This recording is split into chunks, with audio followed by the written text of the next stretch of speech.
Just give people a chance to file in here before we formally start rolling. We had around 250 registered, so once we get 120 or so, I think we'll get rolling.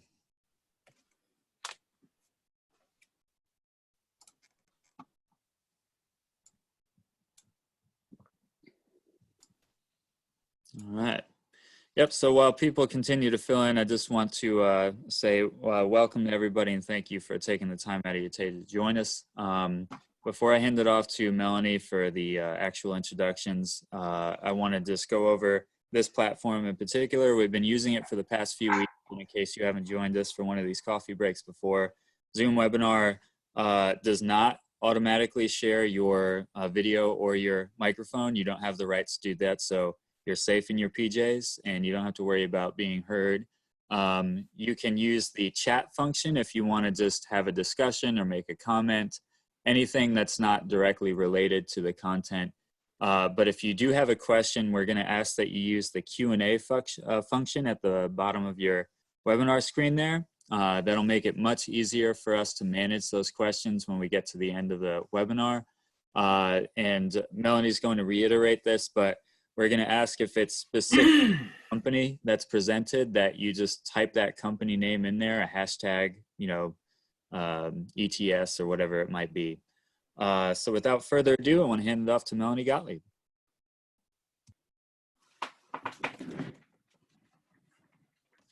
Good afternoon and happy Friday. I'm Melanie Gottlieb, Deputy Director of Acro, and I'd like to welcome you to today's Acro Coffee Break. It's a pleasure to be on the line with all of you today as we navigate the challenges presented by the COVID-19 crisis together.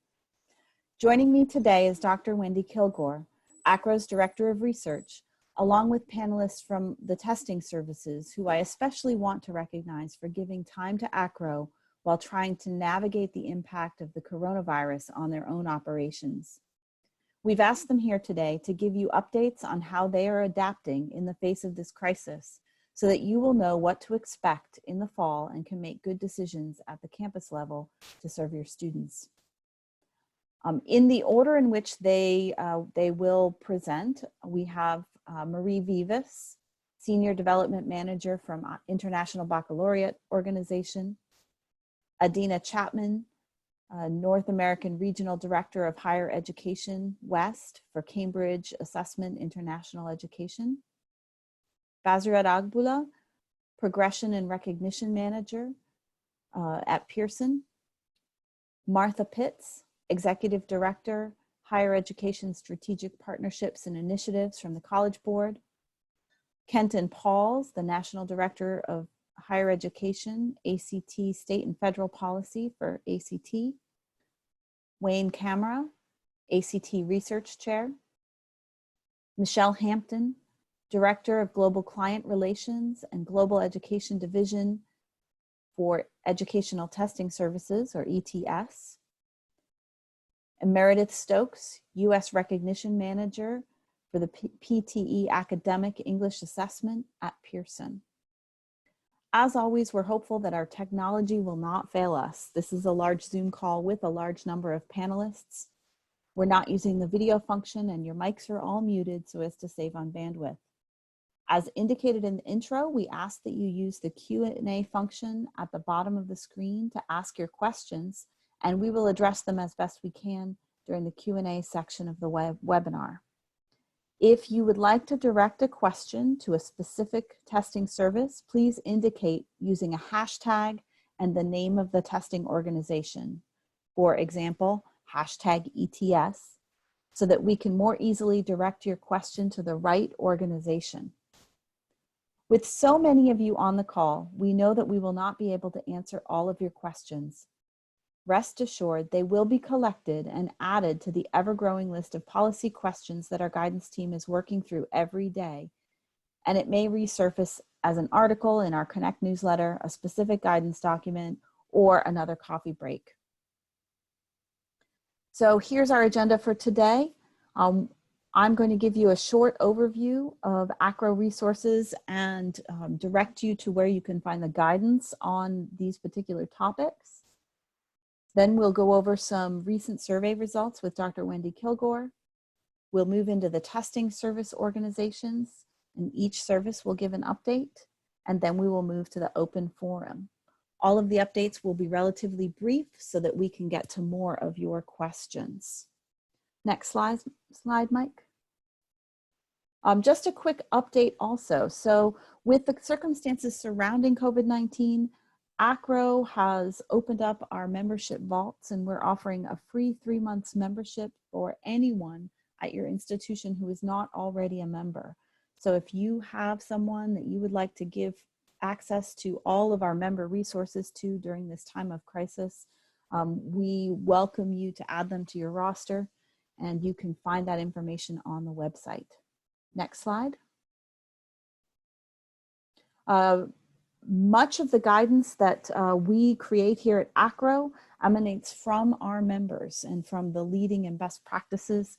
The ARTG, which is the Academic Record and Transcript Guide, the 2020 version is now out, and it does cover some topics in terms of dealing with advanced placement, international baccalaureate credit, et cetera, et cetera. Next slide. We also have a student displacement book that's been out for a couple of years. There is a specific chapter, number 6, on medical outbreaks on campus. And while you can get the whole book in our bookstore or available on Kindle, you can pick up the chapter 6, which is directly related to medical outbreaks, free on our website right now. And so it's a limited time download. If you go to our Acro COVID-19 guidance pages, you will find that free download of chapter 6. Next slide. Another free resource that is useful in this time of crisis is the Acro 2019 report on inclusive admissions policies for displaced and vulnerable students. While the focus of this report was on refugee populations, the practices and the guidance in that report is absolutely applicable in any kind of crisis, either domestic or international. Next slide. And lastly, I would like to make sure that you are directed to our Acro practice guidance for COVID-19. We have related guidance that endorses alternative practices for institutions in times of crisis. In these times of crisis, it's very, very important as we adapt our practices and our policies that we have clear communication to our stakeholders, that we are transparent in our practices to those same stakeholders, that we make sure that our approach is consistent and our application of that practice is consistent, and that we are always acting in the best interest of the student. Application of Acro guidance available on the COVID-19 guidance page ensures appropriate balance between the protection of your institutional integrity and support of student success in these challenging times. We're adding new guidance to these pages every day. And if you go there right now, you will find under both the admissions and the transfer credit sections specific guidance that does relate to managing testing results. And so I encourage you to take a look at that guidance, and I hope it's helpful to your institution. Next slide. With that, I would like to turn things over to Dr. Wendy Kilgore. Thank you, Melanie. And a big thank you to everyone who's on this webinar, who's also responded to our impact surveys. We've been sending these impact surveys out on Mondays and closing them on Wednesdays by noon at Pacific time, and trying to get a snapshot of various things so we can provide the guidance. So been tremendous responses. Just to summarize them, the first one we did was on grading and transcript practices and commencement plans. That's posted to the COVID resource page. Number 2, actually, when I wrote this slide about a half an hour ago, it said, report will post today. It just posted, it was released. So it was on undergraduate enrollment indicators, admissions practice changes, and fall course delivery. and which also includes some testing data. And the next one, which goes out Monday, is going to be on transfer credit evaluation, official transcript practices for both inbound and outbound, and fall term start dates. I know these are kind of hodgepodge in the topics that get covered on them, but that's by nature of the topics that come up as high interest, and we're trying to capture them and not make them super long surveys. So again, these resources are available to you on the Acro COVID page and Acro research page, and they will be automatically delivered to you if you're already signed up for Acro research reports. Next slide, please. Okay, so the last report was again on undergraduate practices and changes that anticipated. And we had 94% who are considering or having made practice changes of some kind. The standardized testing and course placement testing specific data is shown below. It's just extracted just this morning from the report, where blue indicates no change, yellow is the change has already been made, red under consideration, and gray is that it's not on the table for discussion. So as you can see from there, there's definitely some consideration for going to optional standardized testing for admissions practices, and also for modifying any index scores they're using for course placement and or admissions decisions if the standardized scores are missing. And also they're talking about eliminating course placement testing in its entirety. So this is a moving target. This data, I'm sure, would be different if we took this snapshot next week, but hopefully it helps frame some of the discussion today. And again, the resources are all available to you on the website. Thank you. Melanie? Sorry, Marie Vivas? Yes, good afternoon, everyone. Thank you to our colleagues from Acro and to my other colleagues from the testing organizations for getting us started on this important conversation. I'm Marie Vivas. I'm a Senior Development Manager in the International Baccalaureate Office, and I'm based in the DC office. Next slide, please. So basically, we just wanted to go through the differences in our normal assessment structure and the adaptations that we've had to make given the considerations of schools being closed down and folks having to work from home. And of course, as a global organization, IB has been working on this since really late January, early February, given the fact that our schools in Asia were closed down a lot earlier. So I just want to put them side by side and show you what our assessments, our final assessments for IB courses will look like and how they're different from our traditional assessments. So in the normal IB world, we have 3 sets of assessments that come together to give you that final score on an IB exam from 1 to 7. So normally we have internal assessments. These are courseworks and assessments that are marked in the school or graded by the teachers, and then samples of those are sent to IB examiners for moderation, and those grades are then incorporated into the final grade. We also have in our regular assessment schedule externally assessed coursework, which are projects and assignments that were given to students that are sent to IB examiners and are completely graded by the IB examiners. And then we have the external examinations, which is what most of you are familiar with, the final exams that students sit in May. So a combination of all of those scores come together to create the final grade that you see on a transcript.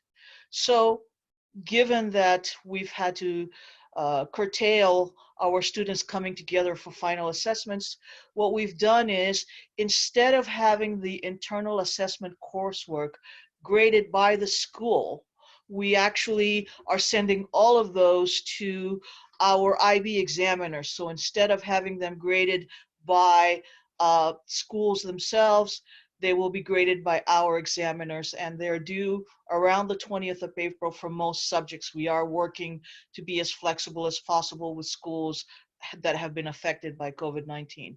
The external assessment, those are the projects that were already assigned to students and were completed, are also being sent to IB examiners for marking. So the big change is that we will not have examinations to be held in May. This means that we are going to base our grades on the internal and external assessments. Next slide, please. So we've had a lot of questions about what does this mean for students. All eligible students will indeed be awarded a diploma or a career-related certificate or certificates for individual courses.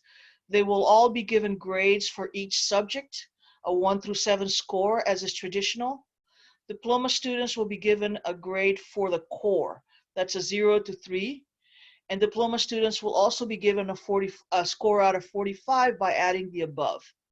Now, I think what's important to point out here is that the results will be calculated using the external and internal assessments, significant data modeling that we have using historical data from our schools and all of our assessment sessions, and of course, using the internal predicted grades from the school to the IB, not the ones that you as universities see, but the ones that IB uses internally.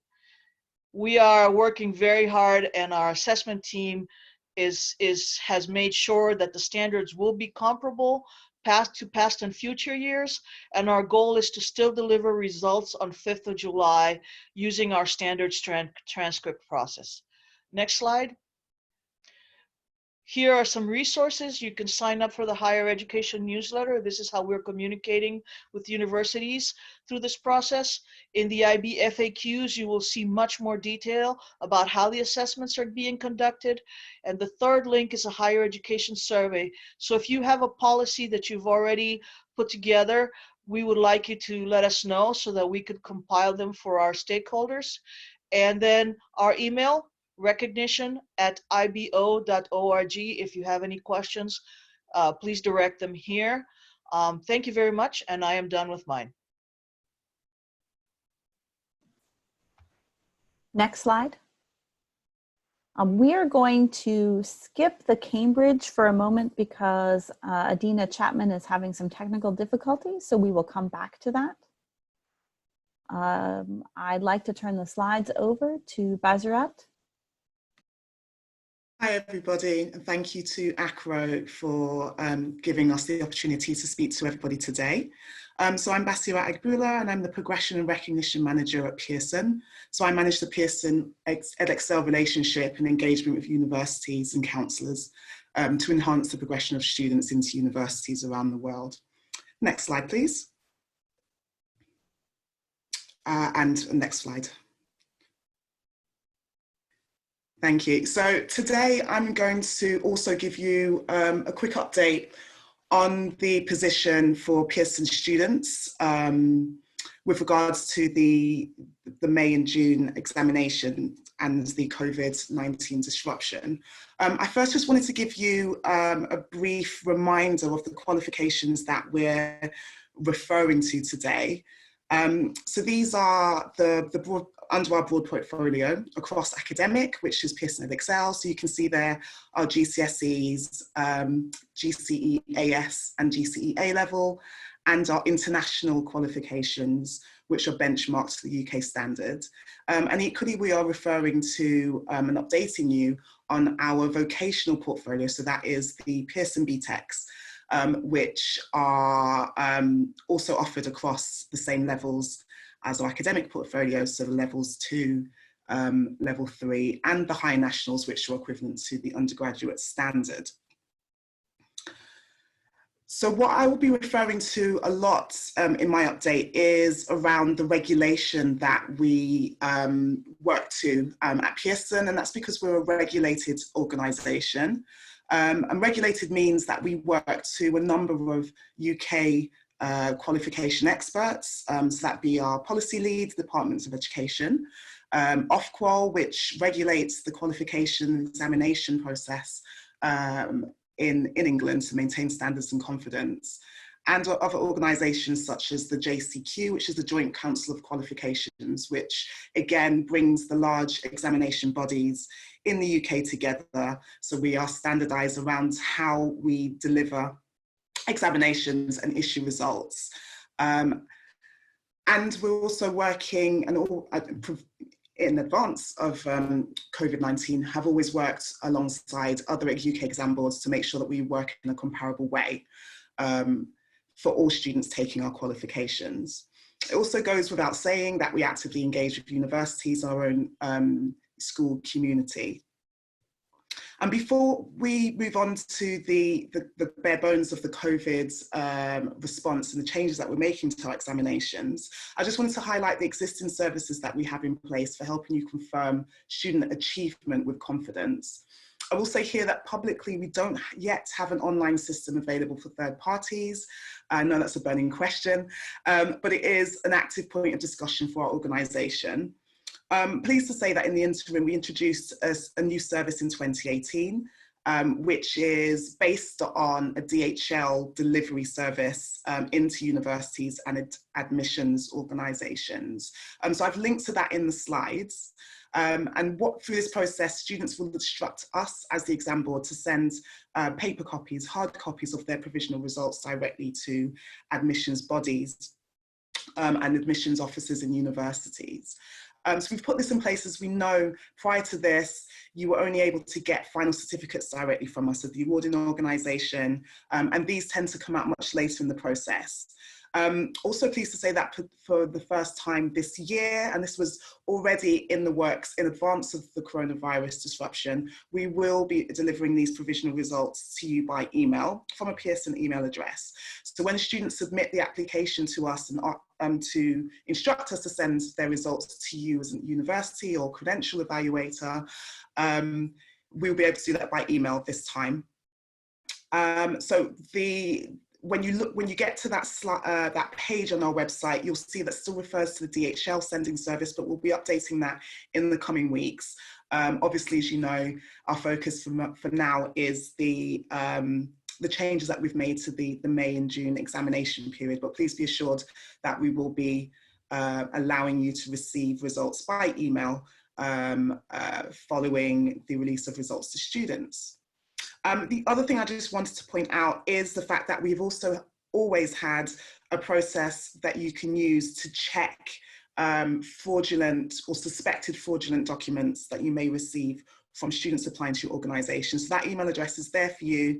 And in all cases, whether students are sending their results to you via the service on our website, or if you are checking results with our candidate malpractice team, there is a student consent process. So I've just linked through to that form as well, because we'll need that to be in place in order for us to confirm student record. Finally, there's our email address, so progression@pearson.com. Please do get in contact with us if you have any questions about accessing our results or any of the information that I share with you on the next slide. So with all that said, next slide, please, Mike. Thank you. So like the IB before me, when the COVID-19 disruption first impacted school delivery in the Greater China area in early January, we quickly mobilized to offer remote learning and teaching resources and formed a coronavirus task force to closely monitor and respond appropriately to the rapidly changing situation. We've all moved on and made quite large-scale decisions to the way that we operate in the current pandemic, but our focus remains on keeping our international community safe and informed and proactively supporting learners with their academic journey and onward progression. So how we're doing this is in 3 ways. So we are offering free access to our resources to allow learning to continue. So this includes published resources and curriculum for all of the qualifications that students are taking with us around the world, and that's both at secondary level and primary school level as well. We make this available to non-Pearson schools also, and the reason is because we want all students to be able to continue to learn and to reach their learning objectives in their curriculum study. So that includes the published resources that we make available to students studying the IB. We want students to be able to continue their learning despite the school closures around the world and the fact that they're unable to take their exams. What we're also doing is providing professional development support and advice to help UK and international school teachers get to get to grips even with distance learning and how to maintain student well-being and resilience in these difficult times. And again, this is really key to allowing students to continue to learn and to become college ready. So when they are moving on to the next level of study, whether that is college or university, they are able to demonstrate what they need to be academically successful when they join you. And finally, what we're doing is actively communicating with yourselves and Pearson schools about the changes that we've made to the May and June examination series and assessments. So these are, the big headline is that we've had to cancel all May and June examinations and assessments, both in the UK, that's following the school closures, and internationally around the world, to make sure that we can ensure the safety and well-being of our community. What we are doing for these students that are affected, provided they were registered to be assessed or examined in May or June, is we will be able to supply them with a valid result and grade, despite not being able to sit their exams. And this is because we are working actively with our regulator Ofqual and the government in the UK to commit to this process. And this process has been designed in such a way that will allow us to produce as fair a result as possible for students, regardless of them taking an Excel qualification or BTEC qualifications in the UK or internationally.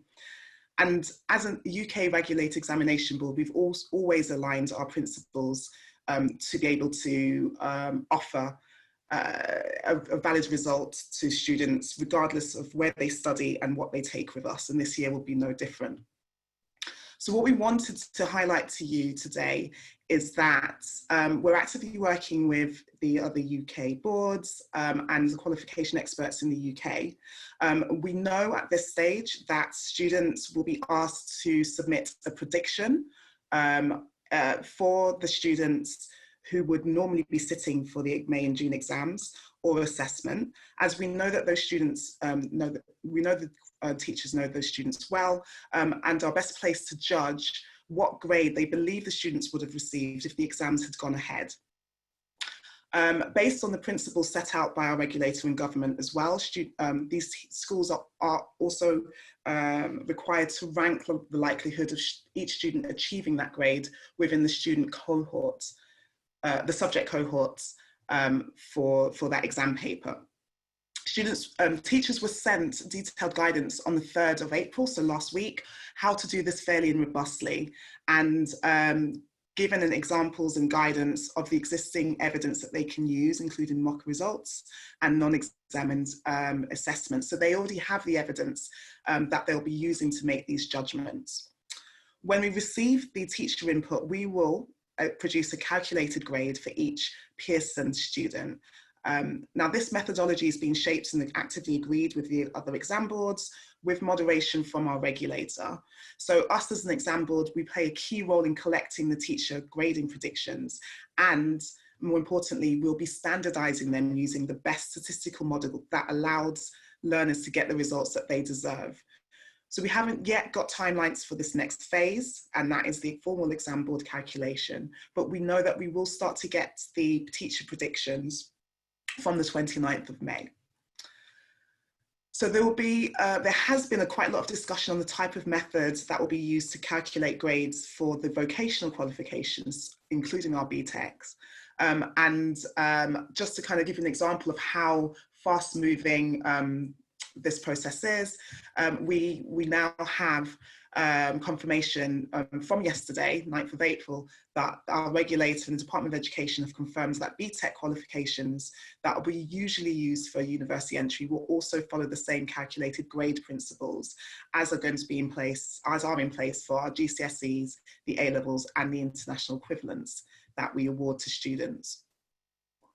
There'll also be a clear appeals process for students that receive their grades in this way. And students will also, if they prefer, after seeing their grade, to sit for a paper for certain qualifications later in the year. The dates for those examinations are still to are still to be confirmed, but we will communicate this widely and with urgency once agreed. So just to finalise and hand over to the next organisation, that the examinations for May and June are cancelled, but students will receive a grade for their, provided they were registered for May and June assessments, and they will be on the usual grading scales that you're used to. And we want to reassure you that the grades that students are issued will have the same value as previous and future years. Please continue to follow the advice that we provide to students on our website. So that's the quals.pearson.com COVID-19 URL. And it's not coming up clearly on the slide, so I'll post it in the chat for you as well. And just to finalise, yeah, thank you again for the opportunity to speak, and I'll hand over to our panellists.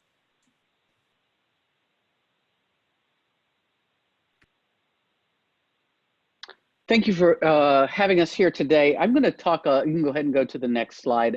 We appreciate the opportunity to have a few minutes to catch you up on what's going on with the College Board and our assessments for admission and for enrollment. Just to reiterate, the same with the other organizations that have spoken, as all of us here are concerned primarily about the health and safety of educators and students. And that is our highest priority at the College Board. And that goes for the advanced placement test, for SAT, for all of the programs that we offer. One of the things that was gratifying to us as we started to figure out what we were going to be able to do in response to the coronavirus crisis is that we surveyed about 18,000 advanced placement students, and more than 90% said that they wanted to take the test. We were trying to figure out what we would do as far as advanced placement testing, and we heard resoundingly from students that while everything else was in some sort of flux, they really wanted to be able to take take the AP test. And so we have figured out a way to be able to provide advanced placement review of courses and the advanced placement test online for this class that will, for this cohort of students who have taken the taken AP classes this year. And that includes students at a number of different grade levels, seniors as well as juniors and a few sophomores. So we are continuing to provide preparation with some of the best AP teachers in the country, teaching online for students who don't have the ability, or their schools don't have the ability to provide them continued instruction online. We are also offering free resources, and the online resources right now have had more than 4.3 million students viewing those resources, and more than 400,000 hours. This was last week's numbers, so this hasn't been updated for this week yet. More than 400,000 students, 400,000 hours of viewing time on these resources, so that students stay fresh and continue to learn right up until the AP exams. We will be offering the AP exams online. They can be taken at home on any device. That would include computers, laptops, tablets, phones, any device. In fact, if a student does not want to type out the answer to one of the free response questions that we'll be using, if they don't want to type out the answer on their phone, they can write it on a piece of paper and take a picture of it and send it in. The exams will be about 45 minutes long. Students will need to log on early to check their technology and make sure that they're prepared.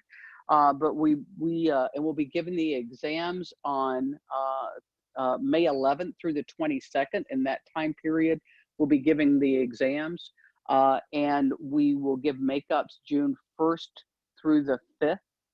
Our plan is to release scores as close to our July time frame as we possibly can, because we know that that's important in registration for classes and in advising.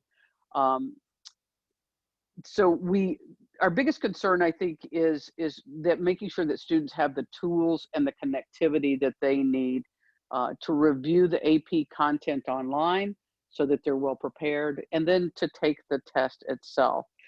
We've been working with a number of partners to make sure that students have those tools in order to be able to take the test. We know these are resources that not all students have, and our commitment is to access for those students. So we have on our website at collegeboard.org, if you go to the AP site, you will see a place where if you know of a student, you can let us know of a student who might not have the resources, either connectivity or the hardware to be able to take the AP test online or to prepare online. Or the student can put their own name in, or it can come from a high school counselor. It doesn't matter. There's an intake form and there's an opportunity for us to try to help assess how we can help prepare and provide information and resources, whether it be connectivity or hardware for students.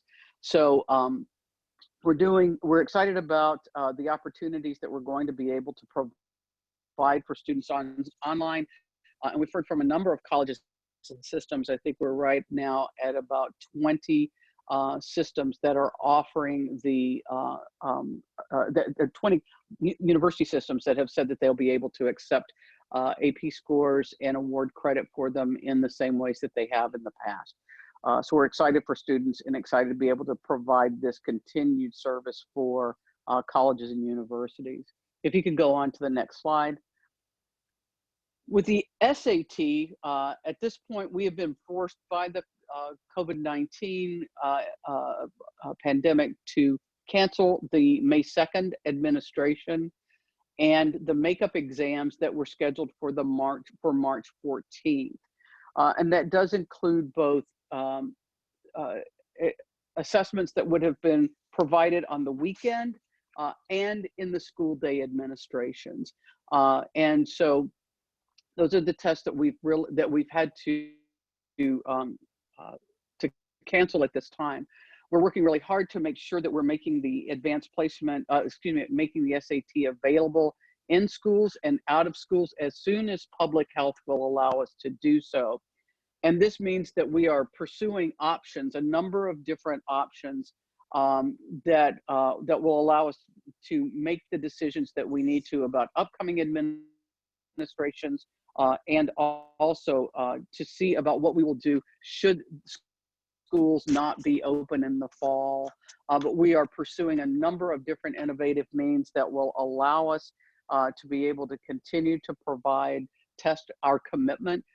We are confident that we will be able to provide opportunities to test for all the students who will be graduating in the class of 2021. We are confident that we will be able to offer them the opportunity to test in an appropriate time frame, and we look forward. We've talked with a number of higher ed institutions about providing flexibility to students in terms of timelines to deliver their scores, but we're very confident that we'll be able to do so, to offer those opportunities for students in order to be able to submit their scores in a timely way. We expect that we'll be announcing soon, sharing information about our plans for the additional weekend administration. And we continue to work with schools and districts, our state partners, our district partners, to provide testing opportunities in the fall as well. And we know that Khan Academy is still available to students to help them keep their skills sharp. These offer free resources for students, including an opportunity to take full-length tests to stay in practice and to be prepared for the SAT. We'll be able to help keep our higher ed partners and members in the know about what's going on. We'll be hosting a series of webinars over the coming weeks. We'll be sending communications, continuing to send communications through our enrollment brief, and you're encouraged to reach out to us directly or through regional staff members that you work with on a regular basis. So I'll stop there and just let us move on, and be glad to answer any questions later on. Thanks, Martha. Wayne Camara and I are both panelists here today, but I'm going to take the lead in sharing an update on behalf of ACT just in the interest of time. I'm glad to add an ACT perspective to provide an overall and a high-level view of recent developments with respect to ACT testing in the context of everything that's happening with COVID. And much like Martha shared so well, that our decisions are guided by a commitment to the safety for students and the families that we serve, as well as the testing staff with whom we work every day. The first thing I want to point out is just some tangible or some specific things that we rescheduled the ACT national test date and have been active to accommodate the needs of students. We know that students need to test, and the process has been to reschedule students into the June 13th or the July 18th national testing dates. We also are working closely to add capacity to these dates in anticipation that we will be able to hold those test events, given that we know that the demand from students and institutions is growing, and we're hoping that those test dates will continue, although of course we're watching very closely as conditions change every day with respect to the pandemic, and nothing will guide the decision more than the safety considerations that you would expect for the students and our testing staff. So if we don't see the conditions improve and we find ourselves unable to hold the test dates in June or July as we currently plan, our goal is that we would make a decision about those tests within a month or prior to a month before the test date. So that's a timeline, although as with everything in the COVID era, we really, it's a day-to-day decision that we have to, or an environment that we face. I want to say that as we consider additional testing options, the technological enhancements that ACT has made in recent years has really positioned us well to incorporate additional testing modes. We've been delivering computer-based testing since 2013 as part of our state and district contracts, with approximately 100,000 students who took the ACT in a computer-based testing environment last year. And many of you know that we have announced new offerings that are scheduled to roll out this September of 2020, where we will be offering computer-based testing as an option for students in our national testing centers. Students in those environments would have the option to either test in paper environment or setting or with a computer. And we're also evaluating newer testing alternatives, such as remote proctoring. It's based on research that we've done and innovations that we know and have been contemplating. And all of this is in the context of remaining committed to service that we have an obligation to deliver to the students and institutions. And our desire is to support students as they compose the portfolio that they need for proper admission and scholarship application process. As more specifics get developed and defined and as decisions are made, we're committed to providing further details as those become available. And as many of the organizations on this call have been speaking about their resources, ACT has a whole array of free digital resources that are available, and you can find those at act.org/COVID-19. And I'll leave it there, other than just to say that our commitment remains firm and steadfast to that we desire to assist students in schools and institutions and who are needing to remain safe and healthy, yet also navigate the ever-changing environment that is that we all are facing in higher education and education generally. So with that, I will turn it over to my next colleague. Thank you so much, Kenton. It's Michelle. And I wanted to first thank Acro for this opportunity to be able to speak with you candidly about the changes that we've made to be able to accommodate our test takers, institutions, and certainly our test center staff. I echo everybody's sentiment that we have to care first and foremost for everyone's safety and well-being. And in doing so, we will go through this session and talk about some of the things we've put in place to make sure that we can provide testing and great scores for our candidates. Next slide, please, Mike. And many of you have heard from us indicating that we have come up with at-home testing. You're right, that's not typically what TOEFL and GRE are known for, but we felt it was important when we began this process. We realized, with our commitment to supporting institutions and students during the health crisis, that we needed to do something above and beyond. And in doing so, we've created these at-home solutions to provide a convenient and flexible, safe option for them, allowing students the opportunity to take the test at home and complete those applications for admission so that the institutions can make informed admissions decisions. So in the case of GRE, which I'll speak to first from the admissions entrance test side, you will find that both tests, of course, are still research-based and the valid, reliable assessments that you've come to know. But what GRE has done is that they have made sure that the test content is identical in content, format, and the on-screen experience for test takers when they sit at home to take it, so that it mirrors exactly what they would have had in the test center. We want to make sure that we're also making you aware that we will provide the same scoring criteria, scoring process, and score scale in applying it to the at-home test. We think that the essential role that GRE plays in admissions as the most objective lens through which all applicants can be compared, regardless of background, is too vital not to still provide it as an assessment in this situation.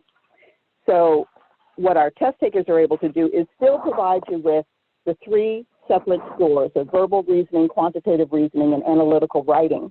And you'll still have the ability as an institution to read the essays that the test takers did write on test day at home if you are participating in receiving your scores through our ETS data manager. That's an electronic process. At this present time, since we can't be in our own offices throughout the U.S., we also are unable to report printed score reports, but we are able to disseminate the scores for both assessments via our ETS data manager as electronic score reporting features. Or for those of you who are still receiving our ScoreLink score reporting service, we also are able to send you the scores that way. There'll be a link on the second slide that you can go to learn a bit more about the ETS data manager so that you can view the scores as we proceed. You'll find that we began offering both the Gre General Test and the TOEFL IBT assessment at home in mid-March. We started out giving it to just 9 countries, but I'm proud to say that as of April 2nd, we have been able to roll it out to most of the locations where we are also able to administer the traditional computer-delivered Gre General Test and the internet-based test for TOEFL. In mainland China, ETS is working closely with the National Education Examinations Authority to accommodate test takers impacted by test cancellations, including adding test dates once regular testing resumes. We are also working to offer at-home testing in Iran as soon as possible. The way we're able to offer the GRE General Test at-home solution is with using the services of ProctorU. And ProctorU, as many of you may know, has over 10 years of experience delivering innovative solutions to over 1,000 organizations, including universities, colleges, public and private enterprise. Their data from over 5 million test takers, including for large-scale, high-stakes testing, has given them a unique insight into when and how examinees attempt to violate security standards. So since our security standards at ETS are so high, we wanted to make sure that we were working with an organization that felt the same way. And we have great confidence in ProctorU and being able to support us in carrying out that mission. In the case of the TOEFL IBT Special Home Edition test, that also is going to mirror the exact same experience that the test takers would have in the test center by delivering the same content format and the on-screen experience to the test takers in their homes. We're still assessing all 4 skills: listening, reading, speaking, and writing. And we're also able, through the ETS Data Manager, to let the institutions go into that service and listen to the speech sample taken during the test administration of the test taker answering one question in the speaking section. We think it's important for you to have as much confidence in the security of the test as we do. And we do feel that the high level of security that meets ETS's high standards is comparable to our at-home solutions for both assessments. ProctorU is able to afford us online monitoring of the test by a live proctor the entire duration of the test administration. That is an important distinction that allows us the opportunity to apply the security measures to make sure that we can view the test taker's environment, the table or desk in which they're using while they're taking the test, and also any interference or interactions with others in the room if there are any. But we are able to use that proctor who is live and watching the test taker sit for the assessment, and the proctor can cancel the test immediately if there is any attempt to cheat, open a new browser, use unpermitted software or devices, or to communicate with others during the test. We think that we know actually that the opportunity for you to receive your scores electronically will still give you the opportunity to make the important admissions decisions you need to for both populations going forward. We also want to make sure that in doing so, we share with you that we still are available to answer your questions regarding any test scores that you receive should you have questions. And actually, Michael, if you could go to the next slide, please. And you'll find that you can reach us at these particular phone numbers and email addresses. We want to be of service to you and your students in this process.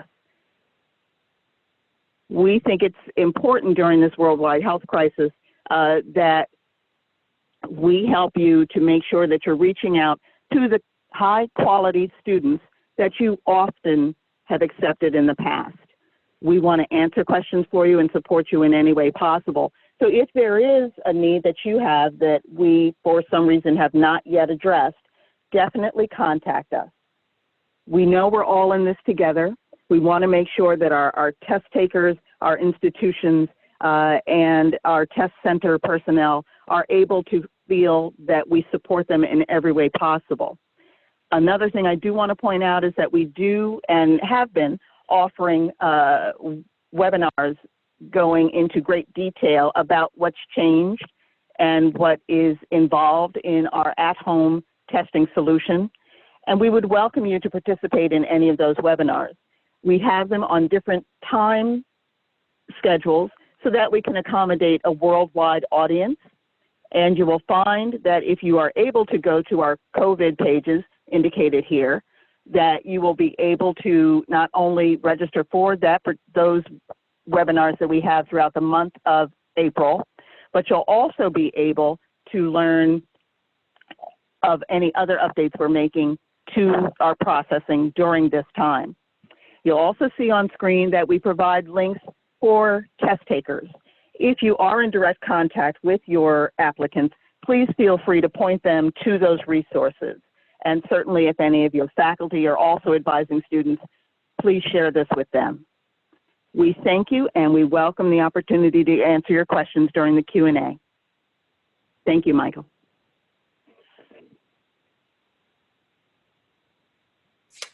Hi, everyone. My name is Meredith Stokes, and I am the U.S. Recognition Manager for PTE Academic here in the U.S. I will try to be quick as a courtesy to everyone in your time, but we do have a few updates. These slides are going to go out to everyone, so I will save the time of reading them. PTE is here also with one of our other tests that I'm going to kind of talk about a little bit more, and it's the Pearson English Placement Test. Some of you guys might be familiar with it, most of you probably not. But just a couple quick updates. We, Pearson, PTE, Academic, all of us, we are up and running. We've been working from home for about a month as a company, so even our support team is there in case you need anything with the score reporting website, scores sent to you, things like that. We are definitely available. We also have a few test centers open in the world, not many, but we do have some. That list can be found on the front of our website, the PTE Academic, pearsonpte.com, and you'll see a button at the top that says COVID information. And it lists out all of our test centers, if they're at reduced capacity, and if when we're expecting to reopen some of them.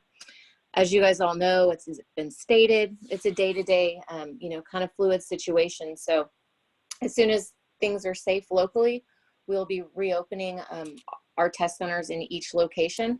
We do have the option to maximize our capacity, and we are definitely going to do that. So there will be increased seats available for test takers. So if you don't accept PTE Academic yet and you've been on the fence, this is a good time to add it to your list of available tests because there's going to be a lot of students that need testing. And as we all know, students don't typically take more than one language test. So the last update I have is we do have a kind of stopgap in place that we think would be a great solutions for universities. And I have more information. My information is on the slide. If anybody would like to reach out to me, I can kind of go over that with you individually. But just know that it is a 50-minute test. It's an online test they could take anywhere. There is some security in it, and there's also remote monitoring available. So it's not a secure high stakes test, but as we all know, Duolingo's not either. So right now we need to be flexible. We need to do what we can to support students and support learning. So Pearson wants to fill that need. So there's a couple kind of points about both tests on the last slide of mine. And again, my information is on the slide. My name is Meredith Stokes. Feel free to reach out to me. We can set up a time to chat and give you some more information. Thank you.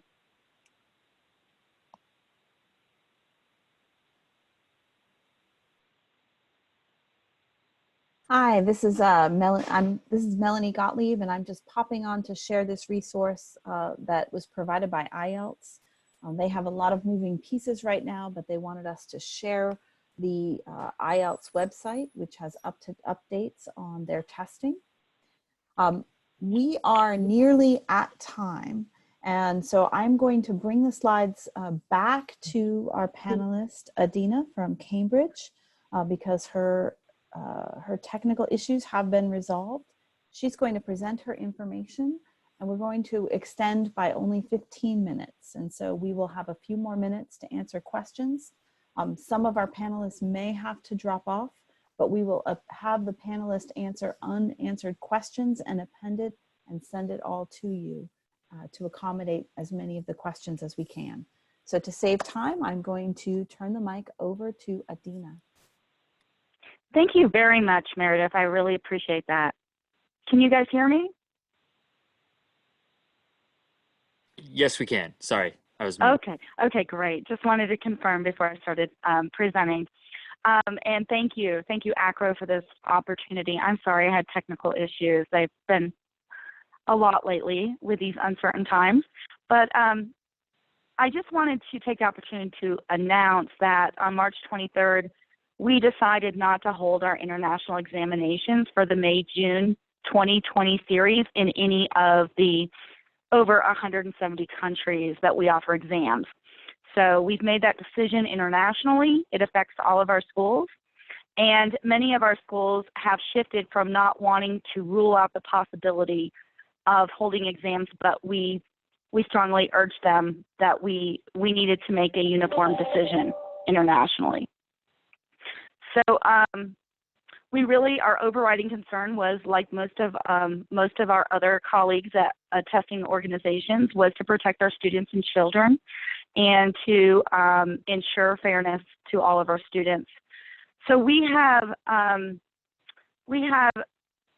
been undertaking a development, like many of our other peers, of creating a methodology for grading for this term, in light of not actually having the students sit for the exam. So the students will have a fair and valid assessment. That assessment will result in the students receiving a grade and a certificate from Cambridge International, just like every other year. The students who meet the requirements of the group award will continue to receive the Cambridge ACE diploma if they have met all those requirements. So our grades will be in lieu of the exam grades that they would typically receive. The grades and qualifications will carry the same value as grades and qualifications for any other Cambridge series. So we've been working for over a month with our Higher Education Advisory Group, which is made up of U.S. institutions. We met them this morning to get their feedback on our methodology, which we'll be sharing more with education very shortly. We do have a web page that's dedicated to colleges and universities that's located on the slide.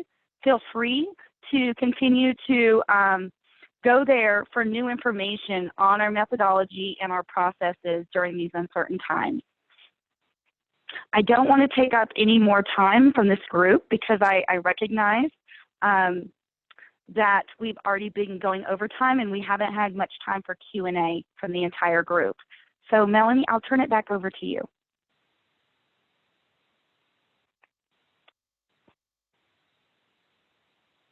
We're going to move right into questions. And Wendy, do you want to ask the first question? Yes, thank you, Melanie. And if you've been watching the question and answer panel, some of them actually have been answered already and they've moved over into the answered section. So what I'd like to do in the interest of time, because we only have a few minutes, is try to have one question per group of the questions that have been asked. And I've been trying to move them around and highlight them. So let's try. The first question actually I think is probably going to apply to, but it'd be nice to get a perspective. This for the College Board in particular is how are you addressing students who need accommodation? They're going to be taking these tests at home. That's right. I appreciate the question. You know, we're with the AP, which we're offering online. We are working with partners to provide students with the hardware or connectivity that they need to be able to take the test. And if you go to the AP site on the collegeboard.org/AP, you'll find information for students about and for schools about coronavirus and online testing. And on there is a form. So if you know of a student personally that needs those kinds of assistance, then you could fill it out, or you could send a student to that site and the student can fill it out for themselves, or a high school counselor could fill it out for a student and let us know who that student is and what types of accommodations they need. So we're looking at connectivity and at resources for hardware that we're working with partners to make available to students so that they can test. Thank you. Would any of our other panelists like to have a comment are being addressed?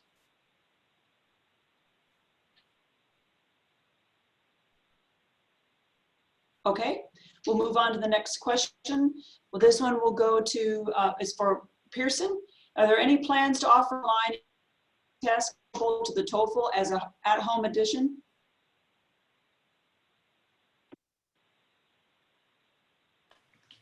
Meredith, are you able to take that? Yep, sorry. We are looking at online options. Right now we're using the Pearson English placement test along, with concordance and some other options. So that's our online solution for right now. Obviously, I think we all have it in the works to move forward. We know that you know, global mobility is most likely going to be affected again. So I think as testing providers, all of us, the common theme that we all talked about today is that we're all looking to move things online and be secure about it. So I think you could say that keep tuned. We're getting there. I think we're all getting there. So yes. Thank you. We have a series of questions that are, there's one actually for Cambridge. Well, it says, will that all certificates and levels is the question? IG, CSE, AS, and A levels? Yes, that's a great question. Yes, this applies to all of our qualifications. So it applies equally to IGCSE, O level, international, AS, and A levels, and pre-U's.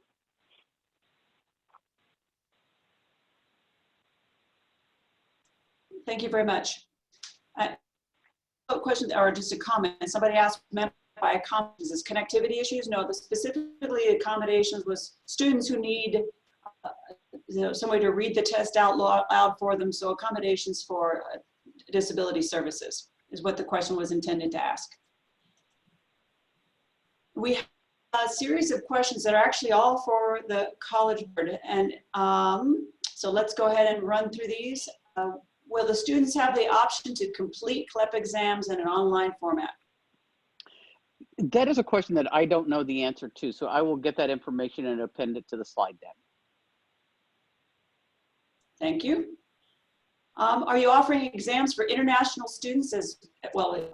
Domestic students, but are you doing it for international? The AP exams will be offered for international students as well as students in the U.S.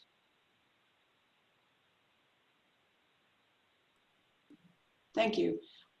Question, it says, I think here that I believe the answer was for accommodations, that's actually about connectivity. Can you more specifically accommodations about, that'll answer a little bit more specifically about how you can get accommodations for if they need the tests read to them and those other types of accommodations? Oh, those types of accommodations. I don't have the details on those yet. Those have not yet been announced. Those should be coming out quickly. And I apologize for not having that information, but quite honestly, as you guys are doing as well, we're working on this as quickly as we can. And but we don't have that information yet, or not at least not to make available publicly. I don't know it. Thank you. I'll do one more question for the College Board, and then we have a couple of others that have popped in here, again, to be mindful of time. Specifically, how did you get confirmation from the 20 state systems of higher education that scores would be treated as usual? So there are 31 states that have enacted a uniform advanced placement credit policy. And so we've been in touch with all of them, and 20 of the states, and if I said 21, I overspoke. We've been in touch with 20 states and systems that have shared with us that their commitment is to maintain their current policy for this spring, or for this spring's test, the test that we'll be giving this spring. Some of those, California is one, Connecticut is another, have already made public announcements. And others are working through their internal processes to be ready to publicize. And so, but that's how we have done it. It's out of those 31 states that have an a uniform AP policy. 20 have confirmed to us that they are planning to do that and are working. Some of them are working through their own internal policies to make sure that they're ready to make the announcements. Again, thank you very much. I have a couple of questions that are actually the same, but one's for Pearson and one's for Cambridge, and same question. So let's have Cambridge go first, and then we'll wrap it up with Pearson, and I'll hand it back over to Melanie. So the question is, what date, for both of you, what date will the certificates be available? Again, let's have Cambridge answer first. As of right now, I believe they're still planning to roll everything out at the regularly scheduled date. I will double check that and post that on an FAQ if that changes, but that's my understanding at this time. Thank you. Pearson? Hi, Benjamin. Thanks for the question. Similarly, I'll have to double check. I know that that is a live piece of the discussion currently in terms of when we'll be issuing provisional and final results through the certificates. So just like Cambridge, let me double check that and come back to you, because I know that we haven't published that response just yet. Thank you again, panelists. We have a few more questions there. We will get those answered, but I'd like to hand it back over to Melanie. Thanks so much, Wendy, and thank you so much to all of the panelists, especially for giving us the extra time as we ran a little over. But this is really great information. As all of you know, just as happening on your campuses, these testing organizations are working as quickly as they possibly can during this, what we're calling COVID time, when something that might have previously taken a month or two to work out, we're having to do in days. So we appreciate all of the incredible effort that's gone into supporting our students and to supporting our institutions, and that effort will clearly continue over the coming months. And the same for Acro. Next slide, Michael. I just want to make you aware of a new consulting service that has launched that might help very specific questions that your institutions have.